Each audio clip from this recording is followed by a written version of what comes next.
यह स्वामी विवेकानंद और उनकी गुरु माँ शारदा से जुड़ी हुई घटना है।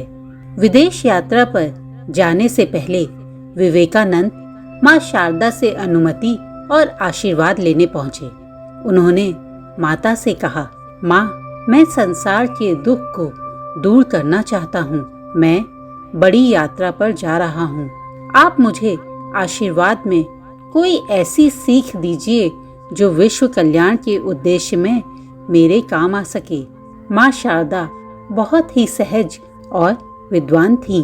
वह उस समय रसोई में काम कर रही थी। उन्होंने विवेकानंद की बातें सुनी और रसोई घर में रखे हुए एक चाकू की ओर इशारा करते हुए कहा, मुझे वह चाकू उठाकर दे दो। विवेकानंद जी ने जैसे ही चाकू उठाकर माता को दिया तो माँ शारदा बोली, मेरा आशीर्वाद तुम्हारे साथ है। मैं यह जान चुकी हूँ कि तुम संसार की सेवा अवश्य करोगे। यह बात सुनकर विवेकानंद जी हैरान थे। उन्होंने कहा, माँ, सिर्फ चाकू उठाकर देने से आपने ये कैसे जान लिया कि मैं संसार की सेवा कर पाऊंगा? माँ शारदा बोली, तुमने जिस ढंग से चाकू उठाकर मुझे दिया उससे ही मैं ये बात समझ गई हूँ।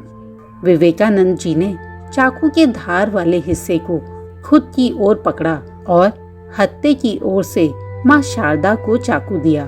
माँ शारदा ने कहा, तुम्हारी प्रवृत्ति दिखती है कि तुम खुद तकलीफ सहन करोगे और दूसरों को सुरक्षा दोगे। जो व्यक्ति खुद कष्ट उठाकर दूसरों को सुख देता है, वही व्यक्ति मानवता की सेवा कर सकता है।